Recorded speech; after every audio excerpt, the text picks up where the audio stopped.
name is Justin, and I am an addict.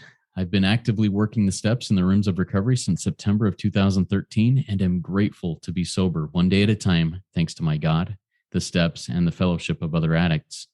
RICO 12 is an organization with the mission of learning and sharing the similarities of addiction of all kinds and gaining and sharing tools and hope from others who are walking a similar path.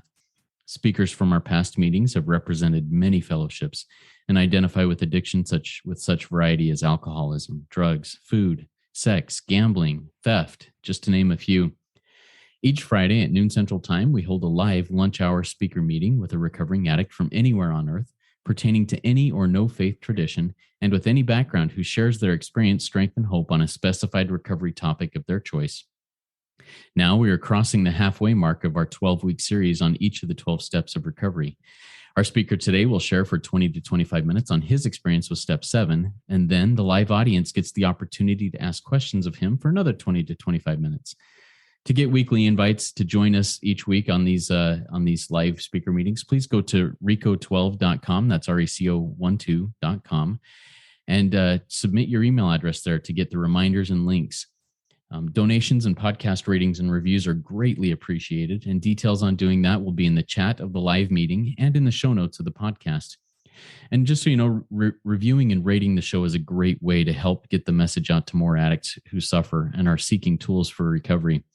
This last week, we got another review, and I'm going to read through that. AK Stuff 2 sent in a review to Apple Podcasts this week and said, quote, "Best recovery podcast. Thank you for pulling together strong powerhouse speakers to help carry the message. They have tremendously helped me to shape my recovery, and I know I will continue to transform myself and many others." Thank you so much, AK Stuff 2. That was a great review. These reviews do something in the podcast algorithms that I really don't understand, but that puts the podcast in front of more people who may need the experience, strength, and hope and light that our speakers offer. We look forward each week to receiving from that light reflected from our speakers. That light inspires hope, meaning, worth, and growth in each of us, the listening audience. Now, a quick disclaimer. While we hope these episodes on the 12 steps will be helpful to both sponsors and sponsees alike, these 12 weeks of episodes are not intended to replace the necessity of working with a sponsor through the steps. We will not be, quote, working the steps in these meetings.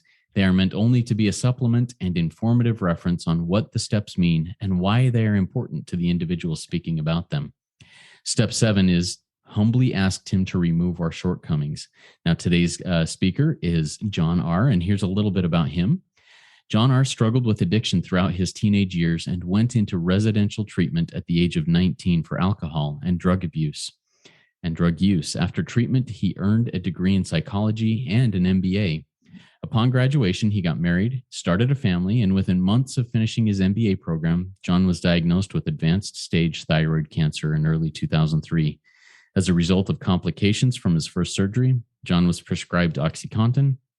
This quickly progressed to include alcohol and other mind-altering substances. Jon's story involves a 14-year struggle with drugs and alcohol, losing his career, nearly losing his family. He tried using the knowledge from his education to fight this disease and felt too much shame to ask for help. In desperation, he said a prayer and asked for help. His prayer was answered in a remarkable way and continues to be answered every day since. On August 24th, 2017, he went into a treatment program and now has an opportunity to work in recovery, where he uses his experience to help others. He is actively involved in AA with his personal recovery and serves on the board for the nonprofit recovery club in his community. He is excited to share his experience, strength, and hope about Step 7 with us. Take it away, Jon. The floor is yours. Thank you, Justin. I'm grateful to be here. My name is Jon, and I am an alcoholic. I think it's important that I say that, important that I always qualify myself. I'll be honest with you, sometimes it's hard for me to hear a bio because I feel like the bio puts me in my ego. I feel like the bio kind of builds me up to something I may not be today, because what I am is I am an alcoholic. And by the grace of God, I get a life today that I never thought was possible. In the big book, it talks about how our stories disclose in a general way what happened, what it used to be like, what happened, and what it's like now. And I'll try to do that in about a 10 to 15 minute segment to see if I can qualify myself. As Justin mentioned in the introduction, I was a I was a kid who always struggled with a level of anxiety. I would go to school. I would be around my friends. I would look at people in this world, and I would think, man, they have something figured out that I don't have. They seem to be able to just function, and it feels normal, and it looks normal, and it's natural to them. And I always felt these things were such a struggle for me. And I had a really specific day in my life when I was in between eighth and ninth grade, where a friend came over and he brought over a couple Smirnoff mini bottles, and I had never drank Smirnoff before. I'd never actually drank anything before. I was raised in a very religious home, which meant I knew what the rules were, and I knew alcohol was against the rules. And what I did at that time is I drank 3 of those mini bottles, and something happened. In the big book, in the doctor's opinion, it talks about the effect. The effect that I had was suddenly all this anxiety left. All these fears just kind of disappeared. I went out in the neighborhood. It was the first time I remember actually making eye contact with girls. I remember thinking I was funny. I remember thinking that the people around me thought I was funny. And I thought, man, I might know how I'm going to fit into this world. I might now be able to do it the way I see other people doing it. And what happened in my life is that progressed. And the way this disease works is in my experience, is it's a disease where we cross these lines that we say we will never cross. A couple of the lines that I was never going to cross, and since this is an all fellowship meeting, I can just be open with part of it, is all the lines that I thought I'd never cross. One of them was a guy who was never going to do heroin. I was a guy who was never going to do cocaine, and above all things, was never going to be an IV drug user. And what happened in my life is within a couple months of turning 18, I had a roommate whose little brother was an IV drug user. And with him being around a little bit, next thing I know, I was shooting up drugs on a daily basis. And as Justin said, part of my bio is I went to treatment when I was 19 years old. And in treatment, I was around people who were emotionally honest and available. And I thought, man, these are my people. And I always felt kind of like a black sheep. And I felt like I'd found a herd of other black sheep. And it was where I was going to fit in. And so I had a whole new purpose with life. And so I went, got a degree in psychology. I went to the graduate school of social work, became a licensed substance abuse counselor. This was all 20 plus years ago. So 25 years ago, actually. So I'm not here telling anybody that I know better than anyone else. And I think when you hear my story, what you're going to learn is that I'm a guy who's way overeducated for my level of intelligence. That's what my story tells me. I went and I got an MBA after graduating from the School of Social Work, and I decided that I would start a family. I went on to earn an MBA, and I had a very specific day in my life. And then life for me at that point after the MBA, things were going like life was great. We read in the big book on the bottom of page 60 and top of page 61, where we're talking about step 3, where there's the actor and the director, and you're arranging the lights, the scenery, the ballet. And that's what I was doing in my life. And I will tell you, the show was coming off great. I had gotten my dream job. I was moving to a new city. I just graduated with a master's program from the master's program. I had a son who was 2 years old. My wife was pregnant with twins. And on St. Patrick's Day of 2003, I got a call before we were moving from the family doctor. And this was right before I just had gone in to get a checkup done before we moved. And the doctor called me and said, John, I got some test results back and they're suspicious. And I didn't know what suspicious meant. So I asked him what suspicious meant. He said, John, you have cancer. I need you to come in first thing tomorrow morning. I'm going to clear my schedule and I'm going to ask you to clear yours. And I went in and I met with this doctor, and what he told me, I was 28 years old, and he told me, John, you have stage 4 thyroid cancer. And worst case scenario, I give you about 6 months to live. And I remember sitting in that doctor's office, and I remember thinking to myself, who's going to raise my kids? What's going to happen to my poor wife and my family? and that life was going so well. And at this point, I was taking credit for everything in my life. I had no spiritual foundation that I was linked into. And I went in for surgery, and they severed a branch of the spinal accessory nerve in my neck. And they gave me a bottle of oxycontin, and they said, "Good luck." And I had thought for a few years at this point how much pain I was in, and I don't really remember.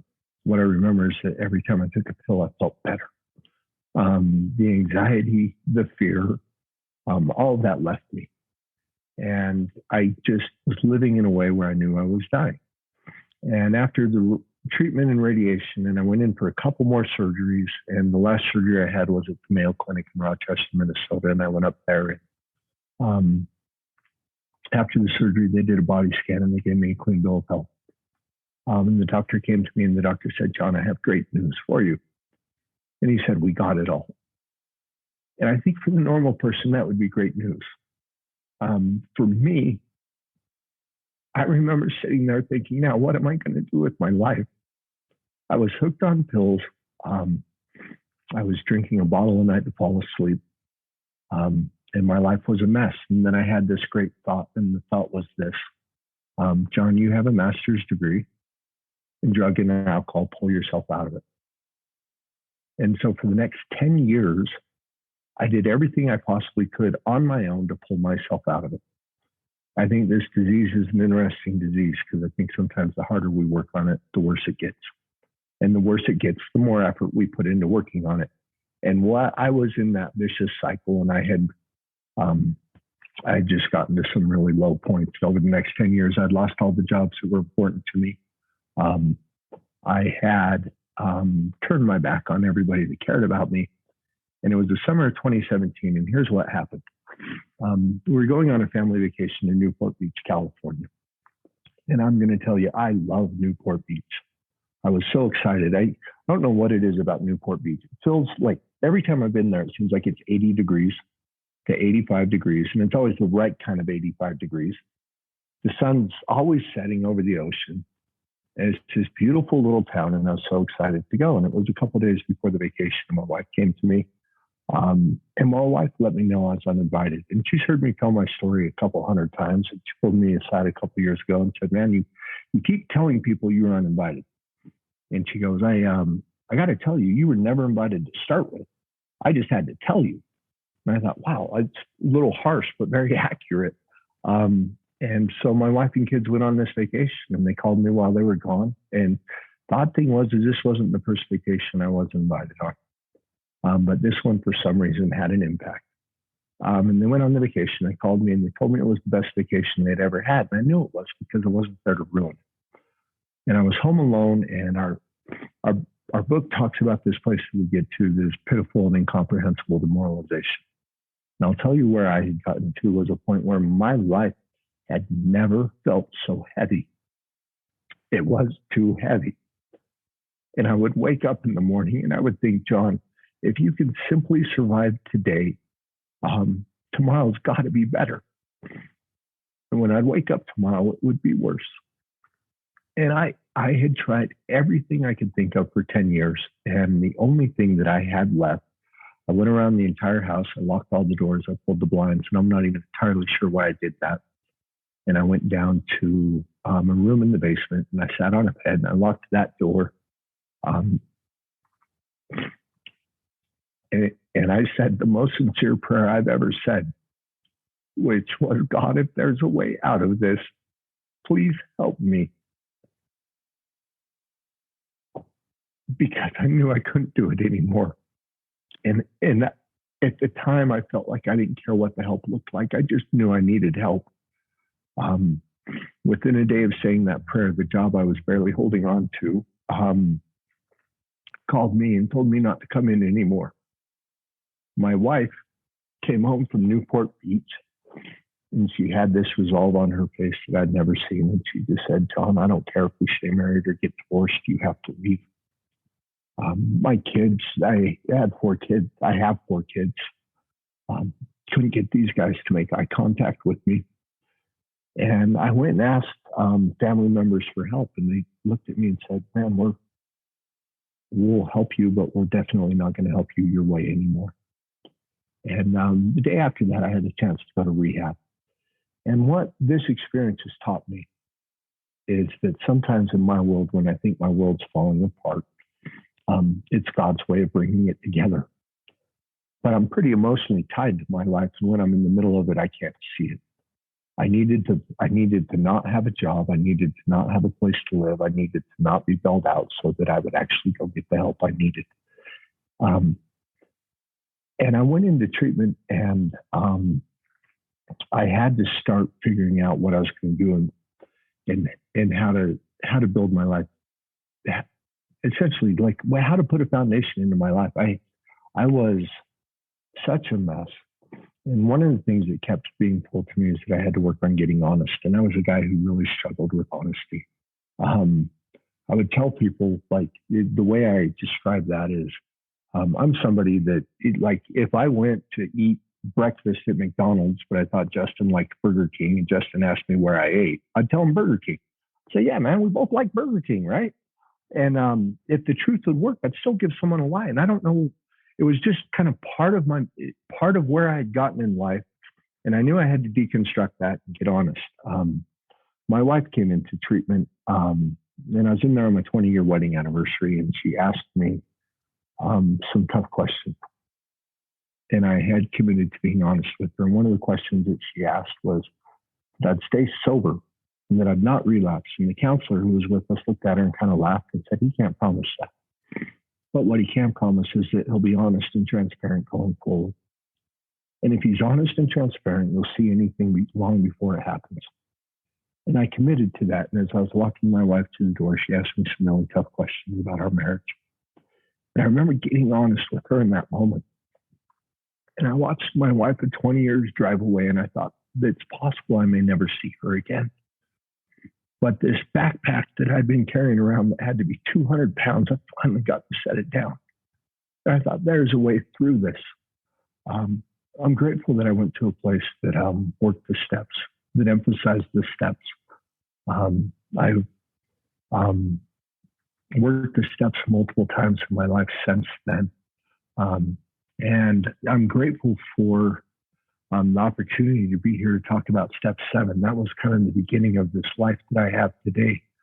And I will tell you that the life I have today is beyond anything I thought possible. I'm not somebody who remembers the last thing I drank and the last drug I took. I know that everything that I did in my life, I did alcoholically.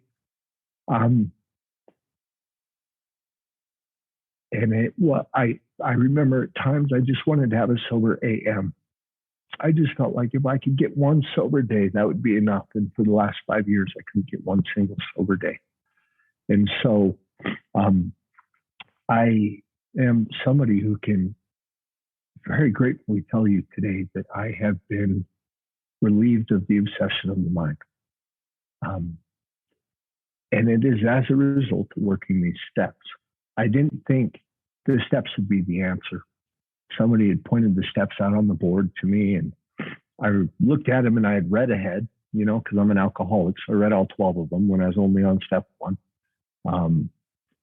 And I looked at this person and I said, I don't think I can do step 4 and 5.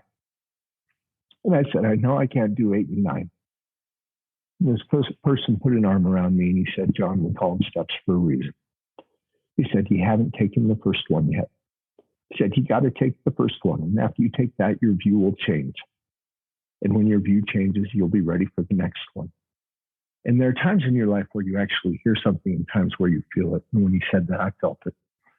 And I knew that I hadn't taken the first step yet. So like 4 and 5 at that time was none of my business. What's happened in my life, I'd like to talk a little bit about step 7. And I think part of my story explains part of the way I view step 7. So for me, the steps all work together.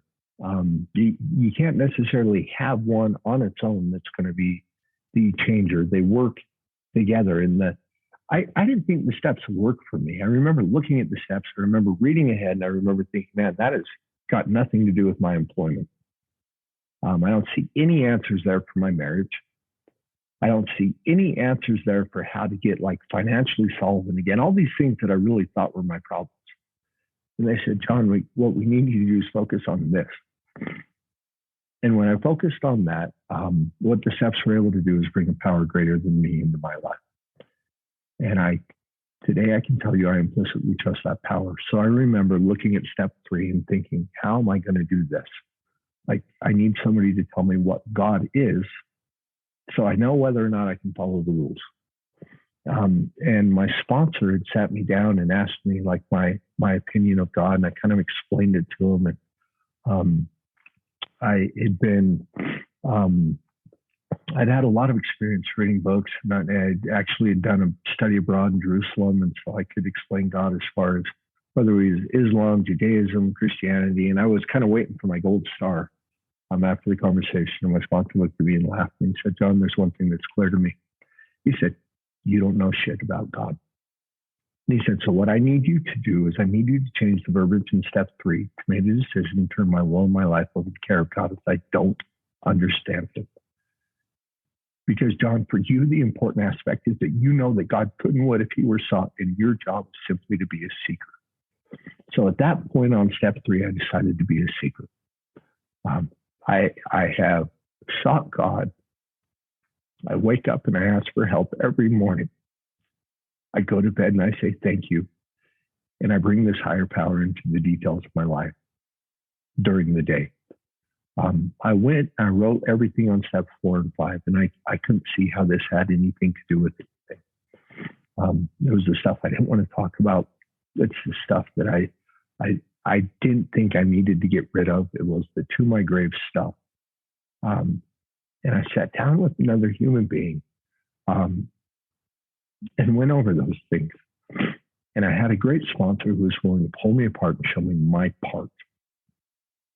He was able to show me where my defects of character, where my shortcomings had gotten in the way of my relationship with this world, and where I'd used those things inappropriately. And then what happened for me, and this was over 4.5 years ago, is after doing step 5, the step 5 promises came true in my life. I was delighted. I could be alone at perfect peace and ease. I could look the world in the eyes. The feeling that the drink problems disappeared came strongly. And it has been since that moment that I've not had a compulsion to drink, but I've worked the other steps to do that. So what happened is in step 6, I became willing to have God remove these defects of character. And in step 7, I had to humbly ask him to do it. And there's a couple things that I love on step 7. It's in the 12 by 12. It talks about how fear, self-centered fear, is the chief activator of my defects. And it's the fear I'll lose something I have or not get something I want.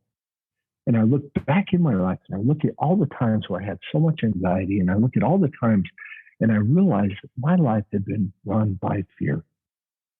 That I was a guy who would spend so much time in a day simply just clearing up the wreckage of his future. Like the things that I was solving problems that were not problems. And I had a really good sponsor who walked me through the fear aspect on page 68 of the big book, and explained to me that in recovery, we don't necessarily wait for the fear to go away. That what we have is, just to the extent that we do, is we think God would have us and humbly rely on him, doesn't enable us to match calamity with serenity. And that calamity comes 2 ways in my life. It's the things that actually happen, and it's my thoughts. And all I have is like a worst case scenario machine between my ears. And what I do is I create this calamity, but now I get to tap into something bigger than me that not only gives me peace, but says it will match whatever I'm doing, match it with peace. And it allows me to walk through it. And once I walk through it, this fear no longer holds the power. So I got to a point where I realized where my defects of character had come from. But the problem for me, for a guy like me, is that I don't necessarily see where all the defects of character have gotten in the way. In the step 3 prayer, where it's, relieve me of the bondage of self, I would have known better of what I was saying at the time. I probably would have said, relieve me of my alcoholism. Seems to be a lot easier than having to relieve me of me, because I don't see where I'm in the way of my life. And part of the reason why I explained what happened when I went into treatment, when I thought my world was falling apart, it was God's way of bringing it together, is that sometimes the things that I think are going to be the worst things that could possibly happen to me have turned out to be the best things that have ever happened to me. And the things that I think are going to be great, whether it's a new job or a promotion or these other things that have happened, they've taken me down the wrong path. And so what I love about the step 7 prayer is it says, my Creator, I'm now willing that you should have all of me, good and bad. And what that tells me is that I don't have to decide what to give God, that God will take all of it. The other part, the good and bad, is as I said earlier, I was raised in a really religious home, which meant I knew what the rules were. And I was not somebody who ever felt like I could follow the rules very well. And I always thought I had to be good for God. And that prayer tells me that God will take me as I am, that my job is to seek him. It tells us in We Agnostics, this is one of my favorite sentences in the entire document, says that God does not make too hard of terms for those who seek him. And I realized at that point, when I read that sentence, that the one thing that was blocking me off from God was me. And that my job was simply to start seeking. And so I've done that. And I've realized that God will take all of me, good and bad. And then what I love about the next part of this prayer is that it talks about removing my defects of character, which stand in the way of my usefulness to you and my fellows. It's not so I can look like I'm a good guy. It's not so I can get on a street corner and tell the world how great I am. I get those defects removed to the extent that I'm willing to be of service to his kids. One of the things I pray for every morning is an opportunity to help his kids. I don't really know how that shows up. And sometimes I've been pretty upset with the way it's happened in my life, where I'm stuck on these 3 or 4 hour phone calls and I'm really inconvenienced. And then I have to look up and kind of laugh and say, okay, you know what? I've got a sponsor who tells me I'm not allowed to complain about the things that I prayed would happen. And I don't get to choose how I'm of service. But the extent that I'm willing to be of service in this world today is the extent that I get to pull me out of me, that I get to actually be a part of this world. And there's a poem that I heard. It was in one of the grapevines. I love this poem because I found this to be very true in my life. And it says that I sought myself and could not see. I sought my God and he eluded me. And I sought my brother and I found all three. And when I'm actually willing to go out, get outside of myself, turn my will and my life over to God, clear out the stuff that's been blocking me from him by asking him to remove it, knowing that I can't. I get to live a life today where I can be peaceful and happy. And I think the greatest promise that we have, and I've got the 12 by 12 here, and I don't want to botch this, so I'm just going to read it. I could botch it and paraphrase it, but this is one of my favorite promises, and it's actually in the foreword of the 12 by 12. And it says this, it says, AA's 12 steps are a group of principles, spiritual in their nature, which if practiced as a way of life can expel the obsession to drink and enable the sufferer to become happily and usefully whole. And in my life, I would have settled for just the obsession to be lifted. I had no idea what happily and usefully whole would even feel like.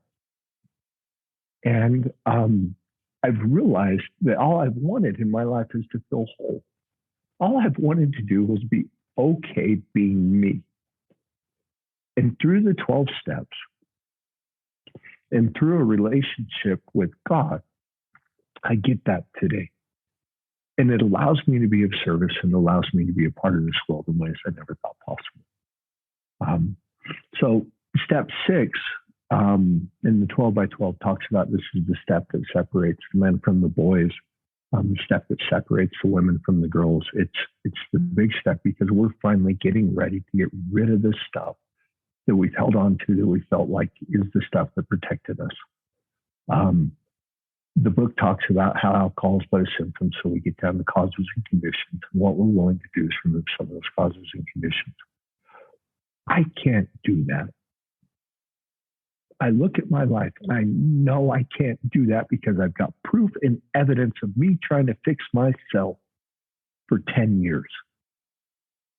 I can't do that, but he can. So what I do today is I do my best to try to let it. I get in the way of that from time to time.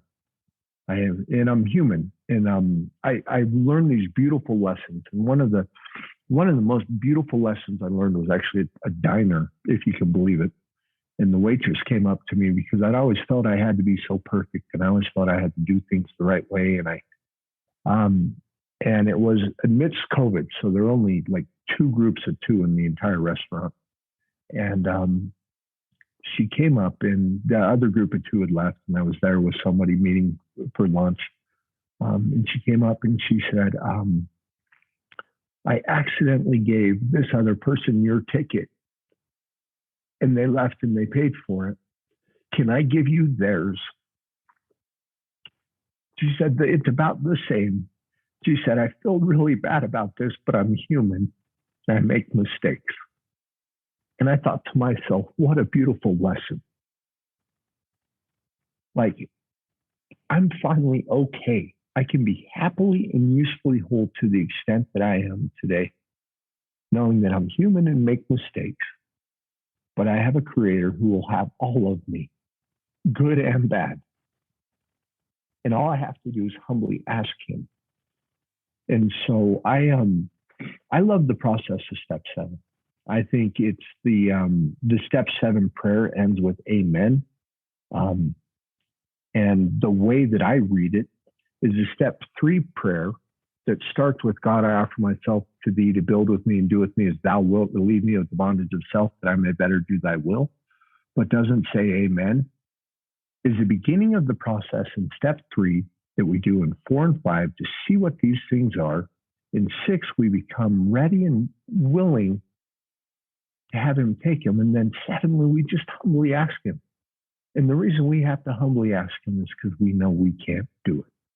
Or at least, I don't like to speak for other people. I know I can't do it. So I have to get on my knees and I have to ask him. I say that prayer oftentimes throughout the day. I say it some mornings. And what I found is that it seems to work only every time I'm willing to do it. So I am grateful. I'm not sure if I've talked too long, too short. We're good. You can wrap it up and we'll go into the Q&A now. Okay. That's, at this point, that is, at this point, that's my story. And I don't know how to say it, but I'm not willing to go get another one. So I'm going to stick around and I'm happy to answer any questions you have. And I always end these kind of things, and I don't even know if that made any sense. But it makes sense to me the way that it works. And I was telling Justin at the beginning of this, like the only way I really mess up a podcast, I've been on a couple of them, and the only way or speaker meetings or whatnot, this is what my sponsor told me. He said, man, you only mess it up if you lie. He goes, because it's your story. So he said, as long as you don't lie, you're okay. So what I told you to this point is the truth as I know it. Awesome. Thank you so much, Jon. That was really, really good. I really enjoyed your experience, your strength and hope, your story, and how you tied that into step 7. I also am one who relies very heavily on the step 7 prayer. my wake up routine. As soon as my alarm goes off, full version serenity prayer, right into the 3rd step prayer, right into the 7th step prayer. Grant me strength as I go out from here to do your bidding, as I roll myself out of bed. Grant me strength as I go out from here. And it's a routine that really, really helps me, gets me started on the right foot. A reminder to our live audience, if you have questions for Jon, please type them in the Q&A link at the bottom of your Zoom window. Looks like 2 speech bubbles over the top of each other, and we'll get to those. I've written down a few questions also, and I'm excited to hear Jon's experience, strength, and hope, and on these questions. First one I want to get to, Jon, has to do with something that you shared that I really relate to. You talked about the fear of eliminating some character defects. I know that for me, and I know that for others that I work with, eliminating a character defect, whether it's a characteristic of a personality trait, whether it's a practice, whether it's a habit that I have, that I have used my whole life as like a security blanket, eliminating that and having it replaced with something else is really, really scary. What are your thoughts and experiences with that? How has your higher power come through in those situations that brought you comfort? Yeah.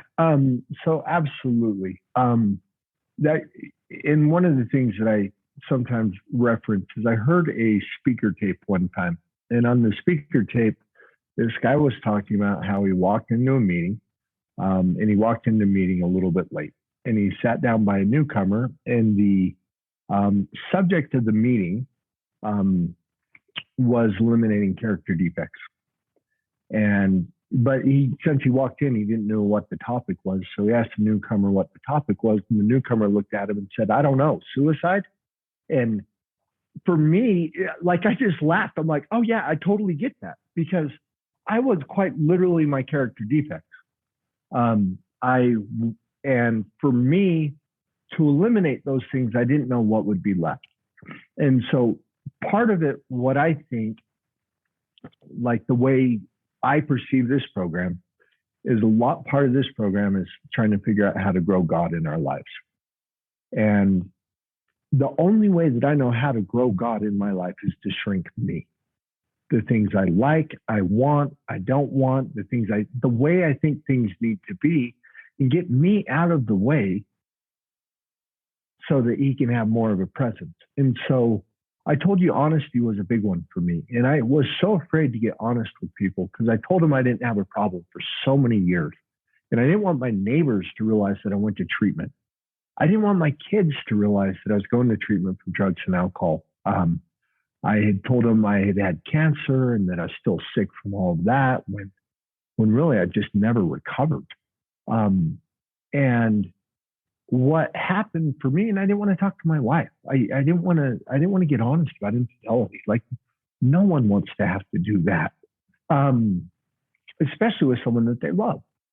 And what happened is I got honest, and I started this process of getting honest. And I believe that there is a spiritual component when we speak truth to people.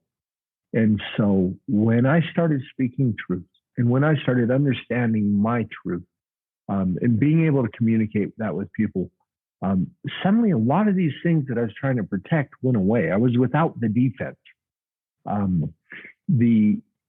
I spend a lot of time in the book. I love this big book. I spend a lot of time at meetings. I spend a lot of time with the sponsor. I have a bunch of sponsees. And one of the interesting things is sometimes I can't see my character defects, but I'm with a sponsee and theirs are blaring. And I'm explaining to them what they need to do and how they need to get rid of it. And then I'm sitting there and it's like this light bulb goes off. And it's like, Jon, you do the same crap, bro. And all of a sudden I'm realizing that I get to take my recovery to another level, because now I've got another awareness of it. I think as humans, we do the best we can with what we know. And I have a really merciful God that doesn't show me all of my problems at once, because I don't know if I'd be able to take the weight of that. So what he does is he lets me remove them layer by layer, like an onion. And with the 7th step prayer, I get to turn that over to him, the good and the bad. He can make the good better. and he can help eliminate the bad. And so part of it for me today is I'm still figuring out I've been sober 4 years, 7 months, got an app on my phone, but it's something like that. And what I find is that I get to continually grow in this program. And some of these defects of character that I didn't realize I had, like as long as I remain willing and humbly ask, I get to see them, and then we get to work on them together. I don't know if that answered it. No, I loved it. Thank you for going through that. Perfect. And when you shared, when you're saying, hey, you got to do this, you got to do that, and everything, and then the light bulb comes on over your head about, oh, that's just like you. I had one of those moments this week, and please forgive me for going through this, but I think I need to. No, please. To put it out. I'd love to hear it. Yeah. So Monday night I was in a recovery meeting, and I love working my step 12. Love it. I love giving back. It's one of the things that keeps me sober. And I have these expectations that everybody else should be as energetic and excited about these steps and about recovery as I am. And I was in a meeting this Monday evening that just was dead. And it was among people who were who were sober, who were, doing their stuff and serving and giving back. And I got up at the end of the meeting and I shared, if you want happy, joyous, and free like I got, you got to do what I'm doing. And I never share in the your, never. But as soon as I closed that, I went, oh, I am not happy, joyous, and free. I am definitely restless, irritable, and discontented here. And that light bulb came on like, whoa, I got to do step 10. I got to make some amends here. I got to fix this up. But that character defect of pride, of expectation of everybody else doing what I think they should do, the director of the play, just really kicked me in the head this last week. And it was a big wake up call. And I hope to do better next time that opportunity is put before me. What is your take on that, John? Do you have any feedback for me or anybody else that's experienced something like that? I don't know if I have feedback for you, but I can relate to it. And I'll tell you what I've done when I relate to it. A lot of the time for me, it's step 3. And I had somebody who sat me down and walked me through step 3 and put me in the book. And so at the bottom of page 60, and I'm paraphrasing this, but here's the way they read it to me, is they said, the first requirement is that John be convinced that any life run on John's will can hardly be a success. On that basis, John is almost always in collision with something or somebody, even though John's motives are good. John may try to live by self-propulsion. John is like the actor who wants to run the whole show. I never related to being an actor, but man, I relate to trying to get everything my way. And then I had this little light bulb moment. I was in a meeting maybe 3.5 years ago, and I was sitting there, and my wife is in one of our sister fellowships. And I was convinced that our relationship would be so much better if she worked her program. Obviously it's not my problem. And wow, I'm a lot sometimes. And so I was sitting there and I was pretty convinced of that. But I was in an all fellowship meeting and I heard someone from Al-Anon share. And I had this beautiful moment where I realized that anytime I ever think someone else needs to work their program, I'm not working mine well enough. That is my code.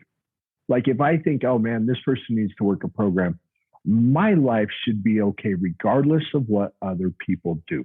It is not dependent on people being kind or doing it the way I want to. My life is about being sober and keeping this relationship with God and helping the people around me that I can. And when I get in my character defects, like I can't help anybody. I can't even help myself. And so I don't know that's how I relate to it, because it was just like such this aha moment. I've had so many times since then with people where I think, oh man, they just need to work their program. And then I think, man, you know what, whatever God's plan is for them, like I will tell you, like the stuff that I went through in my life, how dare somebody try to like save me from that? And how dare somebody try to change that? Because I believe without that, I couldn't have gotten here. And page 124 of the big book talks about how experience is a thing of supreme value in life. And it is where we are able to take our past and turn it to good account. And that the past then becomes the greatest asset we have. And for me, I needed all that past to get to where I'm at now. And I had gone to some dark places in my past. And I was talking to my sponsor about it. And I couldn't believe it. And I'm sorry, I'm kind of going off on another direction here, but this is a thought that came to mind. And I just felt bad. I felt bad, like, I was a guy who had missed some of my kids' birthdays. I was a guy who ruined multiple Christmases. Like I had done this, and I was talking with my sponsor, and I was kind of explaining some of the stuff I did, and he said, "John, you're a golfer." He said, "Why don't you think of your past as like your God's caddy?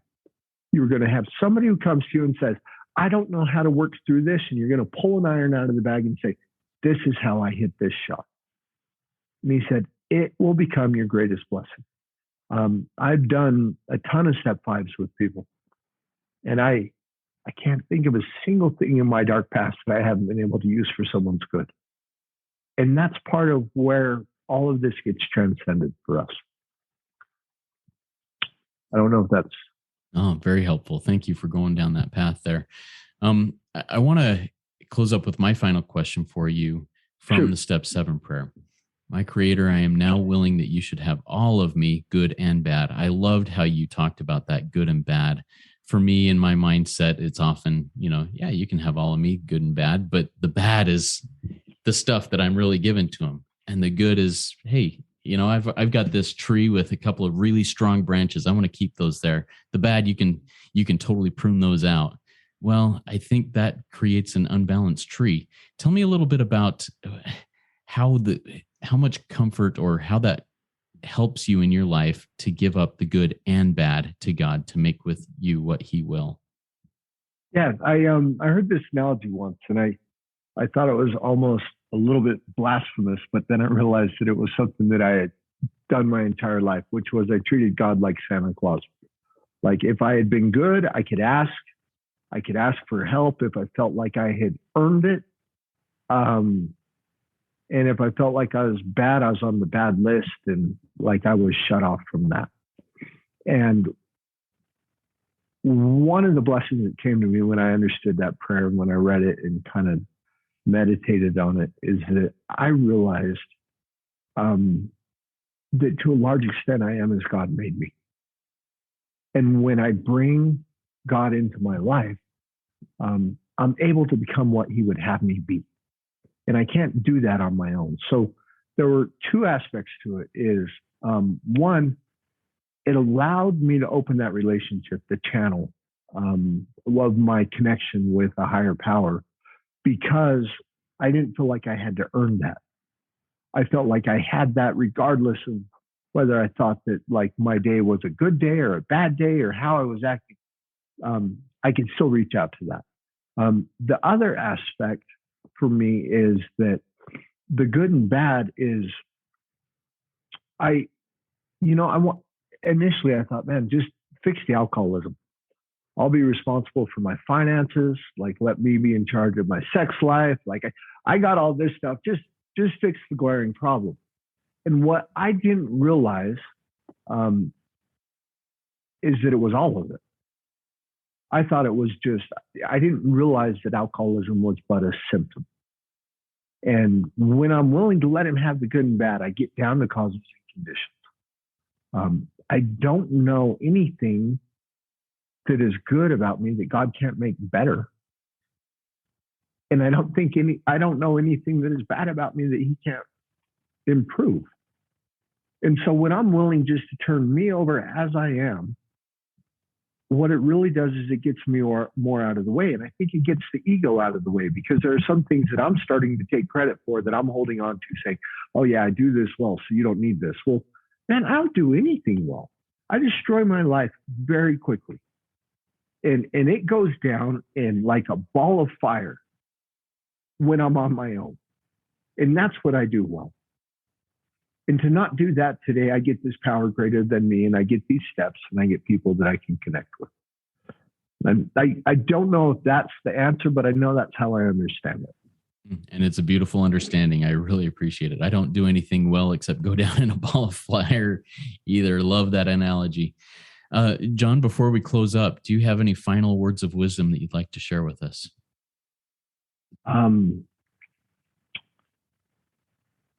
Yeah, maybe just that there's hope. I was the hopeless alcoholic. I was the guy that the family had gotten around to put me on permanent disability because they never thought I'd be part of this life. I was a guy who had never been sober on a single one of my kids' birthdays, like the twins until they turned 15. Not a single birthday, and I wasn't even supposed to see them turn one. Like I was quite literally the hopeless alcoholic, and that there's hope, and that I haven't yet to meet a single one of us too broken that God can't fix us. Like my first sponsor would always tell me, Jon, the 12 steps are like an adjustable wrench for every nut that walks through the door. And I thought, wow, well, I knew I was crazy. And through this program and through a power greater than myself, I've been able to be a part of a world that I never thought I could be a part of. And like the promises in the foreword to the 12 by 12, not only is it expelling the obsession to drink and use, but today I get to be happily and usefully whole. And I know that's there for everyone. Beautiful. Thank you, Jon, for sharing your experience, strength, and hope with us. That was a great RICO 12 weekly speaker meeting for all addicts and those wanting to learn more about addiction and the recovery therefrom. If you have any other questions to our live audience, please go to rico12.com/forum and join in our community there. Ask those questions that may come up, answer other questions that may come up, and we hope to see you back here next week. If you've not yet rated and reviewed the podcast, once again, in Apple Podcasts, please go do that. It helps us work our Step 12 in a great way. Next week, we look forward to hearing about Step 8 from Debbie B., who will be our speaker. She's excited to share about her Step 8 experience, and it should be a great meeting, and I look forward to seeing you all back here then. Now, let's launch off into the rest of the day with the Lord's Prayer that Jon will be voice for. Have at it, Jon. Oh, awesome. Our Father, who art in heaven, hallowed be thy name. Thy kingdom come, thy will be done on earth, not as it is in heaven. Give us this day our daily bread, that we may forgive our trespasses, and forgive us our trespasses as we may forgive those who trespass against us. Thou leadest us not into temptation, but deliver us from evil. Thine is the kingdom and the glory forever. Amen. Amen. Thank you so much, Jon. Keep coming back, everybody. It works when I work it, so work it. You are worth it.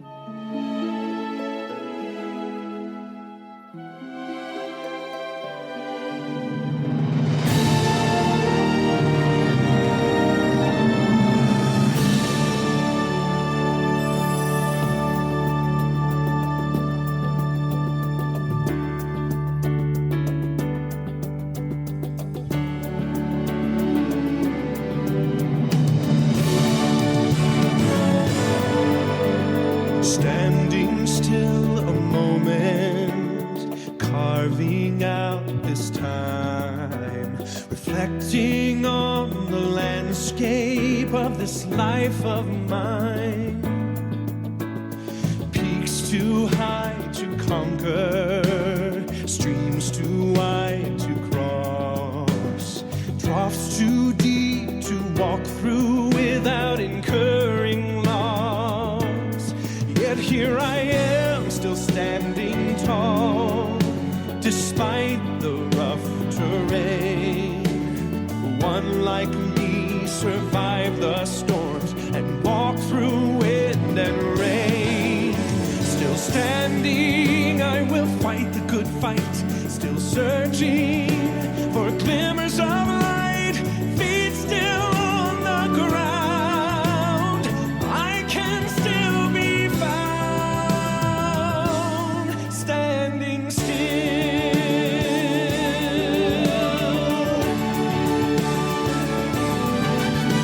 My wings are torn and tattered, but I know I still